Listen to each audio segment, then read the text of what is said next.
살몬. 이 사람은 성경에 한 번만 딱 나와요. 역대상 족보에, 눕기서 족보에, 누가복음 족보에, 마태복음 족보에. 그 내용이 뭐냐면 그분은 아무 스토리가 없어. 무슨 얘기가 없어요. 살몬이 라합과 결혼해서 보아스를 낳고, 보아스가 룻과 결혼해서 이 오벳을 낳고, 오벳이 이새를 낳고, 이새가 다윗을 낳았도다. 요 말밖에 없어요. 라합과 결혼해서 보아스를 낳았다. 그거 누구는 못해? 결혼하면 다 낳지 않아요. 그런데 라합이란 여자가 어떤 여자길래 살몬이 라합과 결혼해서 보아스를 낳았다. 성경에서 그 부인의 이름이 나온 곳이 4곳밖에 없어요. 나머지는 누가 낳고 이렇게 남자가 낳은 것처럼 나와 있는데 그 부인 이름까지 나온 좀 독특한 그런 경우가 살몬의 경우인데, 도대체 성경 66권 중에 누구하고 결혼해서 아기 낳았다, 그 얘기밖에 없는 이 살몬이 무엇이기에 오늘 목사님은 이렇게 귀한 가을이 시작하는 첫 시간에 이 살몬을, 그의 은혜를 강단에 올렸냐? 첫째는 살몬의 영성 중에는 3가지가 있는데, 감사에 대한 보답, 은혜에 대한 보답, 그것이 보통 사람과 달라요. 이 라합은 여리고의 창녀 라합이에요. 우리나라 성경으로는 기생이라고 번역했지만 원문으로는 자나흐. 자나, 그 말은 물론 장녀가 잠을 잘 자서 자나 그랬는지 몰라도 이 자나라는 말은 솔로몬의 그 재판할 때도 왔던 2 창녀가 자나예요. 또 같은 성경에 나와 있는, 구약에 나와 있는 거의 대부분 사람은 장녀예요. 여호수아가 이스라엘 민족을 이끌고 마지막 이 요단강을 넘어서 여리고 금성철벽, 아무도 정복한 적이 없는 그 성을 정복하러 가기 전에 시뜸에서 2 사람 정탐꾼을 요단강을 건너서 여리고 성에 침투를 시켜요. 그런데 하나님이 어디로 데리고 가냐면, 인도하셨냐면 창녀 라합 집으로 들어간. 창녀 집에는 잠자리가 있죠. 먹을 것 사 먹을 수 있죠. 사람들이 왔다 갔다 하죠. 그렇기 때문에 정보를 쉽게 알 수 있는 창녀 라합 집으로 인도를 해요. 그런데 그것을 정탐꾼이 온 것을 목격자가 있었어요.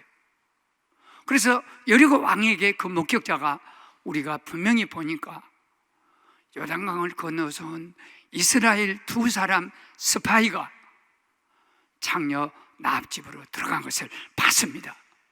급히 가서 체포하라고 그래요.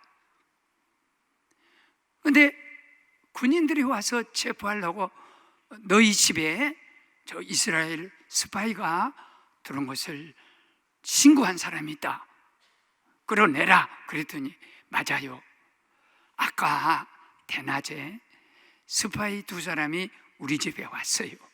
그런데 해가 지려고 하니까 급히 우리 집에서 나가가지고 저 여리고 성문이 닫히기 전에 저쪽으로 벌써 나갔습니다. 그러니까 지금 2 분이, 체포하러 오신 2 분이 급히 성문을 열고 밖에 쫓아가면 잡을 수 있을 것입니다.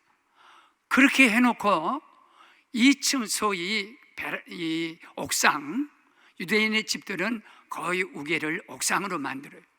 3대를 가지고 2 정탐꾼을 딱 숨겨놓습니다.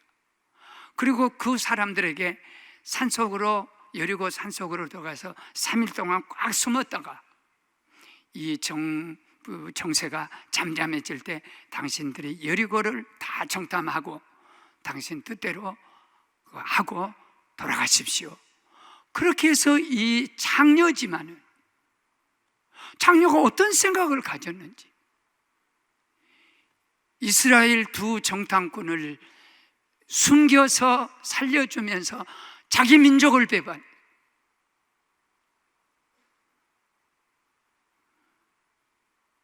그렇다고 하면 살몬은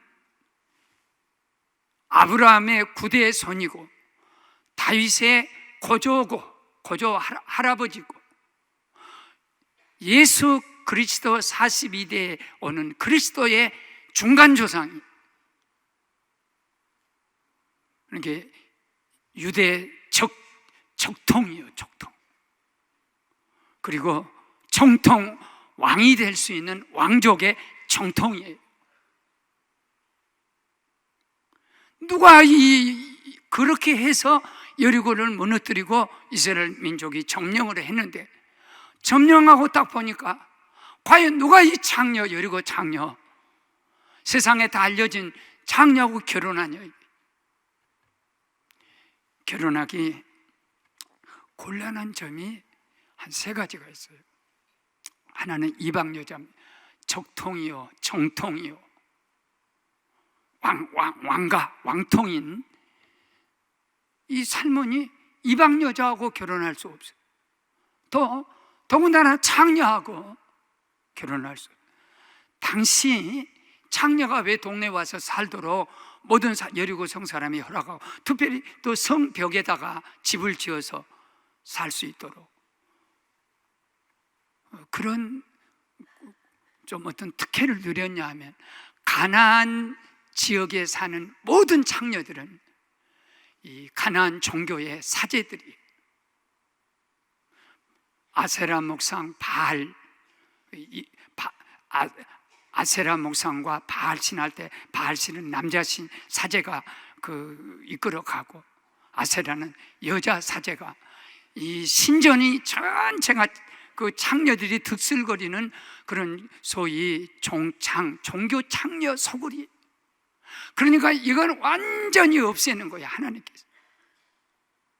선민 적통인 이스라엘 민족이 그 음란한 것에 전념되지 않도록 여리고 성이든지 가나안 그 족속들은 다 멸절시키는 거예요. 그렇기 때문에 그런 신분을 가진, 가나안 종교를 가진, 그리고 장녀인 이 라합하고 결혼하기 어려워요. 그런데 무엇이 이 살몬으로 하여금 장녀와 결혼할 수 있었냐? 여러분, 장녀하고 결혼한 선지자가 있어요. 호세아입니다. 호세아야, 너는 정실 부인을 얻을 수가 없어. 내가 너를 선지자로 부른 것은 이스라엘 민족의 허물을 낱낱이 드러내기 위해서. 네 아내가 로루하마 로함이 자식을 낳아도 이 히브리어에서 로라는 것이 내 것이 아니라는 뜻이에요. 내 백성이 하나님께 이렇게도 우상을 섬기고, 마치 너희가 어떤 여자가 간음을 했을 때 그 여자가 너의 여자가 아닌 것 같이 들듯이 하나님을 섬기지 않고 세상을 섬겼을 때 하나님과 나 사이에도 간음이 된다. 너희 백성이 네 아내 고멜과 같이 그렇게 됐다. 그럼에도 네가 버리지 말라. 만일 하나님이 살몬에게, 살몬아, 내가 여리고 성에 있는 기생 라합에게 은총을 베풀었다. 그래서 그가 내 정탐꾼 둘과 너희 민족과 너까지 그 창녀의 몸으로 구원했기 때문에, 그 구원할 때 성벽에 있는 여리고 창녀 집에서 붉은 밧줄을 쭉 밑으로 내려서 정탐꾼 둘을 산속으로 피신시켜서 살렸다. 그래서 내가 이 정탐꾼 두 사람에게 이 줄을 내리지 말고 여리고 성을 점령해 올 때 이 두 붉은 줄이 우리를 민족을 구원했던 이 두 붉은 밧줄이, 보혈의 밧줄이 보이는 집은 그 집안에 어떤 가족이 있든 간에 그 창녀의 소원대로 아버지도 어머니도 친척도 여기 있는 집안에 있는 사람은 구원에 입소해서 약속했다. 네가 그를 데려와야 한다. 만일 호세아와 똑같이 살몬이 하나님의 창녀와 결혼해라 하는 이 말을 듣고 아멘하고 그 길을 따랐다면 이 살몬의 영성 순종은 아브라함과 비교할 수 없는 거예요. 아브라함과 못지 않는 거예요. 자식을 제단에 바치라는, 그래서 하나님 말씀에게 순종하고 가는 그 아브라함이나 베드로가 세상의 모든 걸 버려두고 주님이 오라 하시니까 따라갔던 그 영성이나 다를 것이 없다는 거예요. 반대로 누구 말 맞다나 어떤 주경학자가 아무 스토리도 없는 살몬에 대해서 재밌는 유대인의 해석을 해요. 유대인들은 어떻게 믿냐면, 어떻게 이 창녀를 유대 적통이 이 적자가 어떻게 창녀와 결혼할 수 있냐. 그래서 유대인을 조금 인정해주는 그런 신학자, 유대 신학자들은 이렇게 번역해요. 두 사람 정탐꾼 중에 살몬이 들어갔을 거다. 성서에 근거는 없어도 유대인의 해석, 정탐꾼 두 사람 중에 살몬이 들어갔을 거다. 그래가지고 자기를 삼배 속에서 건져주고 산으로 붉은 줄로 피신해준, 비록 장녀지만 하나님이 눈을 뒤집혀갖고 사랑하게 해버렸다. 그 번역 속에 우리가 정통적인 우리 교회가 그 해석을 따르지는 않아도 우리는 이건 생각할 수 있어요. 장녀가 내가 바다에 빠져 죽으려고 했는데 건져주었다. 창녀란 생각이 들겠어요? 내 자식이 바다에서 허우적거리는데 아무도 못 건져준대. 창녀가 가서 딱 이제 건져냈어요. 그러면 그거를 저 여자가 창녀니까 그런 생각이 들겠어요? 그런 건 다 과거는 사라져버리고, 저 여자가 나를 살려주었어, 저 여자가 내 아이를 살려주었어. 다행히도 그 남자가 호랍이에요. 잘 모르시네. 또 예뻐요. 그런 상상을 해보면 이 여자가 비록 창녀라 할지라도 자기가 아니어도 우리 정탐꾼 두 사람이 뭔데 살려주셨다면 목숨 걸고, 그리고 오늘 성경이 말씀한 대로 살몬이 창녀 라합과 결혼했다. 그러면 평범한 유대인 왕가의 왕족이라고 하면 그에게 얼마나 큰 은혜에 대한 보답이, 이 여자는 두 사람 정탐꾼을 살려내고 우리 민족을 살려낼 때 그 민족 가운데 왕족인 내가 살몬이 들어있다는, 나도 구원했다는 거. 그러니까 누구보다도 살몬이 왕이 될 수도 있고 예수 그리스도가 올 수 있고 후손 중에 다윗이 올 수 있는 이 놀라운 은총과 역사는 자기가 받은 은혜에 대한 보답이라. 사실 우리에게 있어서 그 결혼을 보답으로 할 수 있냐? 바보죠. 10사람의 나병 환자가 고침을 다 받았어. 그런데 한 사람만 와서 보답을, 하나님께 눈물로 보답했어요. 아무것도 없으니까. 그리고 큰 소리 쳐서 보답을 했어요. 그런데 9사람은 그렇게 보답이 어렵다는 거예요. 사람이 다 은혜로 살죠. 다 알아요. 그런데 우리가 보답한다는 게 그렇게 쉬운 일이 아니라 10분의 1도 보답 못한다는 그 나병 환자들의 그 보답에 대한 은혜가 바로 그거예요. 오늘 보십시오. 시편 116편 12절에서 모두가 다윗의 시편이에요. 내게 주신 모든 은혜 내가 무엇으로 보답할 것인가?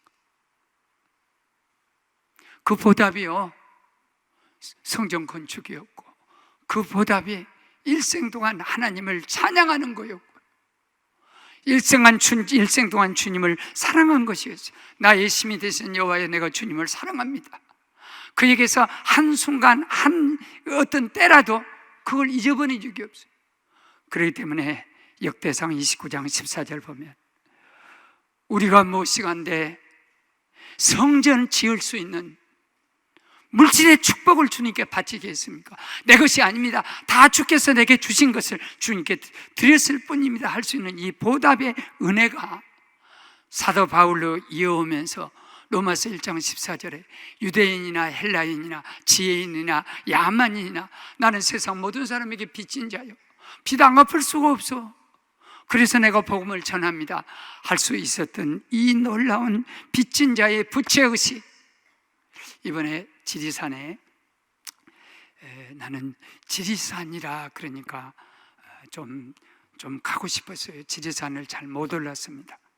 그래 이제 조금 말씀을 전하고 좀 이렇게 낮 시간, 아침 새벽 시간한테 시간 나면 지리산 속에 좀 들어가서 좀 더 꼭대기까지 올라가면 좋겠지만 또 힘도 붙이고 또 너무 무리하면 안 되니까 갔다가 우리가 어디 가든지, 물론 교회 와도 그래요, 깨닫지 못한다면 오늘 이런 예배가 무슨 의미가 있겠어요?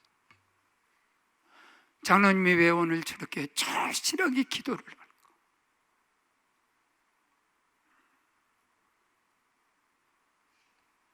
장로님이 무엇인가 깨달음이 오는 거예요. 그렇기 때문에 교회를 위해서 절실하게 기도하지 않을 수 없는 무엇이 있는 거예요. 그런데 지리산이 막 완전히 숲이 우거지고, 오죽했으면 공비들이 그 속에 들어갔다 내려왔다 올라갔다 그래.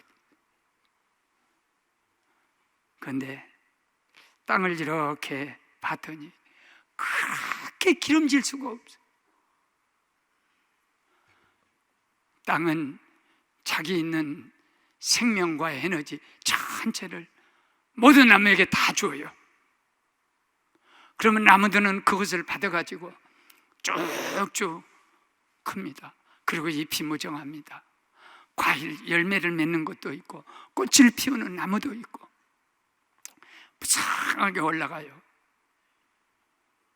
그런데 가을이 되기 시작하니까 낙엽이 붉게 물들이면서 그 아름다운 낙엽들을, 그 열매들을 밑에 있는 토양에다 다 주는 거예요. 낙엽이 뭐 이렇게 쌓여 있어. 이것이 보답이구나. 자연도 내게 준 것에 대해서 보답하려고 여름에 모든 이루었던 것을 가을에 낙엽으로 땅에다 다 내려주면 땅은 이불을 덮고 그 겨울을 이기며 그 말할 수 없는 썩어진 그 이파리 속에서 양분을 다 섭취했다가 그거로 끝난 게 아니라 다시 이듬해 이 나무에게 다 주고, 결국은 이렇게 주고받고 사람이 제일 무서운 거예요. 노민성 크루스가 무인도에 파손돼 갖고 이렇게 항해하다가 갇혔어요. 그렇게 무인도에 사니까 좋은 거예요. 먹을 것도 있지, 동굴 속에 살 수 있지. 그런데 어느 날 깜짝 놀래버렸어요. 왜냐하면 밖에 나가보니까 사람 발자국이 있는 거예요. 그렇게 막 도망와서 동굴 속으로 들어가요. 아니, 사람 발자국을 봤으면 반가워해야 하는데 왜 무서워요? 세 가지 이유가 있어요. 첫째는 저 사람이 나보다 약하면, 내가 강한 존재인 줄 알고 틀림없이 나를 죽이려고 올 것이다. 그러면 저 사람이 나를 죽이려고 오면 내가 살기 위해서 저 사람을 죽여야 내가 살기 때문에 나보다 약한 사람을 만나게 되면 저 사람이 나를 죽이려고 하니까 내가 사람을 죽였단 말이에요. 내가 사람을 죽일 수 있는 사람이 될 수 있다. 사람 만나면 거의 저체 두렵고, 또 야만인을 만나게, 식인종을 만나게 되면 그 식인종 집단이 자기를 가만두겠어요? 그래, 식인종이면 나는 죽었다. 그래서 두 번째 두렵고, 세 번째, 문명인을 만나게 되면, 문명인이 제일 무서워서, 왜 무섭냐면 나를 잡아갖고 노예로 팔아먹을 버릴 거예요. 그 시대가 노예 시대예요. 그래서 로빈슨 크루소가 우리에게 남긴 교훈은, 나는 무인도에 살면서 사람 없는 곳에서 두려움을 몰랐다. 근데 사람의 발작을 보고 세 가지 사람이면 어떡하나 하고 내 인생에 가장 두려움을 가졌다. 이것이 로빈슨 크루소가 이 시대에 주는, 어쩌면 우리 모두에게 주는, 자연이나 모든 것은 서로 주고 받고 아름답게 살아갑니다. 그러나 사람만은 너무나도 보답할 줄 모르는 인간을 우리에게 향해서 가르쳐주는 교훈을 갖고, 우리 모두도 저 사람이 누구든, 그 사람이 어떤 사람이든 사도 바울과 같은 빚진 자의 사명으로 보답하는 인생을 살아갈 수 있기를 바랍니다. 아멘. 긍휼이요, 긍휼. 두 번째는 긍휼이요. 긍휼은 불쌍히 여기는 것. 저희 선친이 아파가지고 목포에 나와서 장기적으로 한 2-5달 동안 병원 입원 치료를 받아야 할 만큼 몸이 많이 망가지셨어요. 그러니까 어머니가 저를 목포 유달산 밑에 변두리에 집 한 칸을 얻어서 우리가 기숙하면서 또 아버지 입원했는데 돌보고 이런 때인데, 그렇게 그때 제가 6학년, 초등학교 6학년 때가 방학 시절이기 때문에 유달산 밑자락에 부잣집 아이하고 또 엄마 아빠 없이 누나와 함께 사는 아이하고 나하고 셋이 12살 정도 된 아이들이니까 그냥 쉽게 지냈어요. 그래 유달산도 올라가고 또 그쪽으로도 또 이렇게 돌아다니고 해변가도 가고. 그런데 나는 하나님의 목사로 키우려고 그랬는지 나는 항상 평화적이었어요. 근데 부잣집 아이하고 누나하고 사는 아이가 야참은 서로 성질이 좀 특별했어요. 그렇게 부딪혀요. 그러고 부딪히다가 이 누나하고 사는 아이가 부잣집 아이를 맥살을 잡고 막 이렇게 완력을, 부잣집 아이는 피난와 사는 아이니까 조금 좀 야성이 있죠. 자기가 생존하는 생존력이 강하죠. 부잣집은 좀 귀하게 컸어. 근데 부잣집 아이가 자기가 지게 생겼거든요. 그래 내가 말겨도 소용없어. 그러니 나를 딱 보더니 부잣집 아이가, 고은아, 얘 누나가 누군 줄 알아? 그러면서 누나하고 사는 그 아이를 향해서 누나가 누군 줄 알아? 그러면서 나한테 하면 갈보야. 번역은 하지 않겠어요. 50년 됩니다. 그러니까 이 누나가, 너희 누나가 창녀다, 그 말이 귀에 들어오는 순간에 손을 주르렀더니 그 애가 우리 등을 돌리고 가버리고, 나는 집으로 아버지와 같이 태어나서 와버리고, 지금 내 나이가 벌써 70이 됐으니까 아마 그 두 아이들도 살아있다면 내 나이 정도 됐을 거예요. 근데 지금도 60년 전에 제 가슴에 받친 얘네 누나가 누군 줄 알아? 갈보야. 그 말이 어떻게 마음이 아팠던지. 그 뒤로 내가 알아보니까 누나하고 자기하고 엄마 아빠 고모들 같이 저 이북에서 피난을 왔대요. 그러다 포탄이 터져가지고 인민군 세리는 대포에 포탄이 터져서 친척들은, 이렇게 가까운 친척은 그냥 서로 뿔뿔이 흩어지고 부모님은 돌아가시고, 그러니까 누나가 어린 동생 손을 잡고 걷기도 하고 또 타기도 하고 배고프고, 그러면서 목포까지 오니까 더 내려갈 바다가 가로막혀서 갈 수가 없는 거예요. 그러니까 유달산 미쳐라 조그만 방을 하나 얻어서 그 50년대 시대에, 보릿고개 넘어가는 시대에 누나가 어린 동생을, 아버지도 어머니도 안 계신 그 동생을 어떻게 먹여 살려요? 어떻게 공부를 가르쳐요? 그러니까 유혹을 빠졌든지 쉽게 살 수 있는 길이 없어서 그랬든지, 그 누나 얼굴이 예뻐서 그랬든지, 사람들이 이용해서 그랬든지, 그 어린 누나가 몸을 팔아서 그 동생을 이렇게 키웠어요. 내게 혹시 목회에 온전치 못하지만 긍휼, 사람을 보면 불쌍히 여기고 늘 눈물이 나고, 또 나보다 남을 낫게 될 수 있으면 사람에 대해서 좀 교만한 모습이 보이지 않고 그 사람을 낫게 여기는 이 마음은 어쩌면 하나님이 그때 12살 된 내 가슴에다가 네 누나가 창녀야 하고, 얘 누나가 창녀야 하고 했던 그 말하는 아이가 아니라, 그 말을 듣고 슬그머니 기력을 다 쓰지 못하고 부끄러운 모습으로 떠나갔던 그 뒷모습이 언제나 제 마음속에 늘 이 창녀라는 말이 나올 때마다 기억이 나요. 사랑하는 여러분, 긍휼의 하나님은 성경의 구약에 보면요, 농사를 짓다가 장녀와 나그네, 과부된 자를 위해서 벼 10분의 1 정도, 그거는 단을, 추수를 못해요. 혹시 수레에다 곡식단을 딱 싣고 가는데 이게 하나 떨어져요. 그러면 그 주인은 절대 이거 다시 실제를 못해요. 왜냐하면 유대인 전통 해석은 그거예요. 하나님이 끌어내렸다. 그러면 이걸 못 올려요. 왜냐하면 불쌍한 사람을 위해서 내가 여기다 남긴다. 이 네 수레에 실어진 것이 훨씬 많냐. 우리나라에 고수레라는 그 미신이 있어요. 우리 지역에 고씨 할머니가 좀 고씨, 그렇게 성경에는 고라, 고멜, 창녀 뭐 형편없는 여자들인데, 사실 고구려 그 주몽이가 고씨예요. 모르시네. 그래, 고씨 할머니가 굶어서 죽었어.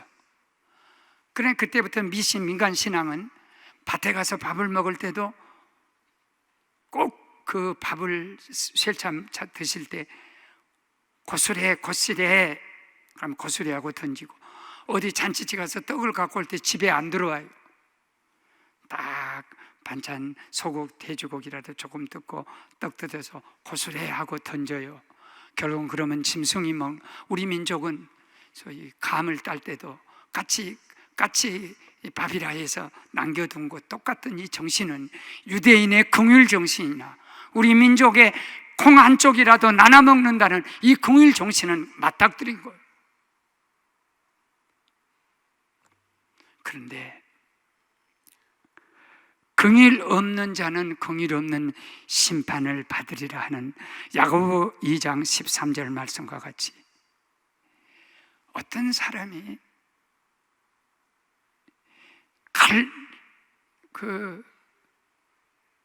삶은 아무런 무엇을 내세울 만한 예수에 대한 스토리, 하나님의 스토리 아무것 같지 않고, 단 한 건 자기 부인을 여리고 창녀, 그 은혜에 대한 보답으로, 그리고 하나님이 주신 긍휼이에요.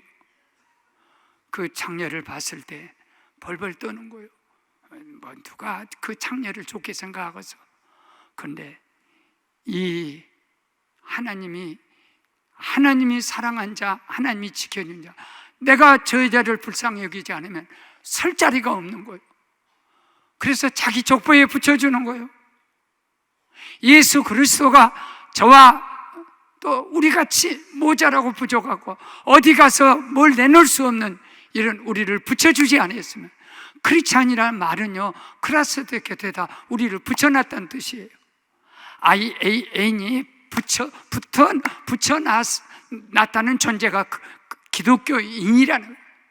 기독 속에 나를 붙여주었다, 그 속에다 소속시켜 주었다, 그 뜻이에요. 그렇기 때문에 살몬이 하나님이 내 유대 왕의 가문으로 붙여진 내 가문에 저 불쌍하고 가엾고, 그러면서도 하나님이 기뻐한 자를 내 가문에다 붙여준다. 그래서 그 가문에서 이렇게 위대한 역사가 일어날 줄은 꿈에도 모르고, 이게 긍휼에 대한 하나님의 역사는 지금은 모르는 거예요. 왜 모르냐면 오늘 세 번째 살몬이 알았던 것은 투몰로우예요. 내일이에요. 사람의 편견은 얼마나 무서운가 보십시오. 우리 가운데, 우리 동네에 장녀가 며느리로 들어왔다고 합시다. 옛날에 우리 동네에 사건이 하나 터졌어요. 옛날 얘기예요. 이 다방에서 그렇게 커피 이런 걸 이렇게 했던, 커피 같은 걸 했던 다방 소녀예요. 근데 그 소녀가 우리 동네로 시집을 왔어요. 사람들이 얼마나 얼굴은 예쁘니까, 얼굴 안 생긴 동네 여자들이 얼굴만 예쁘다고 뭐 다냐, 그러고 막 입방아 찍고 막 그런. 근데 그 다방에서 일했던 그 아가씨가 와서 애로 낳고요, 얼굴도 예쁘고 마음도 곱고요, 사람한테 오직이나 다방에서 훈련 받았겠어요. 동네마다 웃고요, 이렇게 해가지고 동네를 확 바꿔놓는 거예요. 나는 그것을 눈으로 봤어요. 근데 사람의 편견은 저 여자가 장녀져서 영원히 장녀예요. 저 여자가 살인자야, 저 남자가 살인했대, 저 여자가 도적질했대. 그러면 사람은 영원히 도적으로 보는 거예요. 근데 어떻게 살몬은 장녀로 그 여자를 보지 않고 위대한 내일을 보는 거예요. 왜 내일을 보냐면 하나님이 쓰시는 장녀요. 하나님이 왜 두 사람 정탐꾼을 장녀집으로 보냅니까?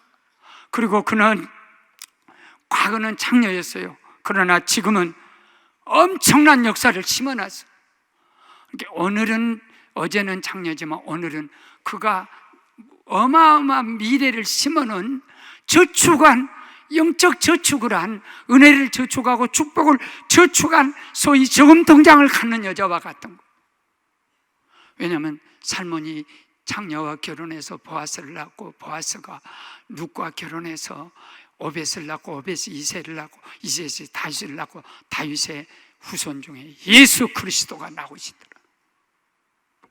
그는 어제는 장녀였어도 오늘 하나님의 나라를 위해서 내일의 기적을 이미 축복을 다 확보해 놓은 저축한, 미래가 축복으로 나오는 어마한 역사. 이걸 누가 봤냐? 살몬이 본 거예요. 하나님이 얼마나 저 여자에게 축복할까, 저 여자를 통해서 얼마나 많은 상을 주실까. 적어도 살몬이 볼 수 있어는 과거의 장녀야, 나쁜 여자야, 사람들 그걸 보지 않는 거예요. 보십시오.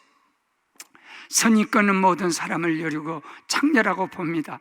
그러나 살몬은 그의 위대한 하나님 신앙으로 현재 속에서 내일의 위대한 역사를 봅니다. 고린도전서 2장 9절 보십시오. 나는 이 말씀을 너무 사랑하고 좋아해요. 주님을 네가 사랑해라. 그러면 하나님이 사랑하는 자를 위해서 내일 주실 것이에요. 오늘 주님을 사랑해서 내일 주실 것은 눈으로 본 적도 없고, 귀로 들은 적도 없고, 마음으로, 꿈속에서는 네가 본 적이 없다.